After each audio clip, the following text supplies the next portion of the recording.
भंडारा जिले से इस वक्त एक बेहद चिंताजनक और चौंकाने वाली खबर सामने आ रही है। साकोली के तालाब वार्ड इलाके में तालाब की पाल टूटने से सैकड़ों एकड़ खेत जलमग्न हो गई है। हाल ही में की गई धान की रोपाई पूरी तरह बर्बाद हो गई और किसानों पर एक बड़ा संकट टूट पड़ा है। भंडारा जिले के साकोली स्थित तालाब वार्ड इलाके में तालाब की पाल टूटने से इलाके में हड़कंप मच गया है। इस घटना के चलते सैकड़ों एकड़ खेत पानी में डूब गए और हाल ही में की गई धान की रोपाई पूरी तरह बर्बाद हो गई है।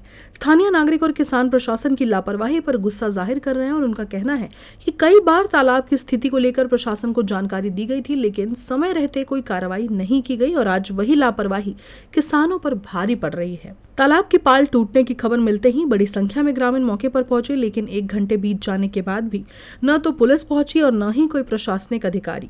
इससे किसानों में जबरदस्त नाराजगी है और प्रशासन की भूमिका पर सवाल खड़े हो रहे हैं। अब सबसे बड़ा सवाल यह है कि इस नुकसान की भरपाई कौन करेगा। आपण पाहताय इकडे साकोलीचा जो मेन तलाव आहे त्याची मेन तलावाची सेंटर पॉइंट इथून फुटलेला आहे आणि ती पाड फुटल्याने जवळपास एक 800 ते 1000 एकरचा आपण माझ्या मागे बघू शकता इथे 800 ते 1000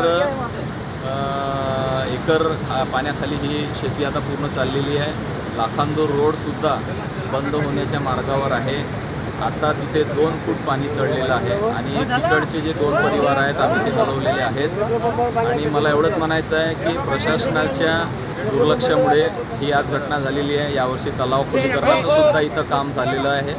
तलाव खोलीकरणाचं काम होऊनही बाहेर शेतकऱ्यांना माती गेली, पण इथल्या तलावावर मागच्या वर्षी सुद्धा तलाव फुटीची समस्या निर्माण झाली होती। आम्ही जागरूक काही शेतकऱ्यांनी नागरिकांनी तो विषय वेळीच हेरला आणि तो तलाव फुटण्यापासून वाचवला होता।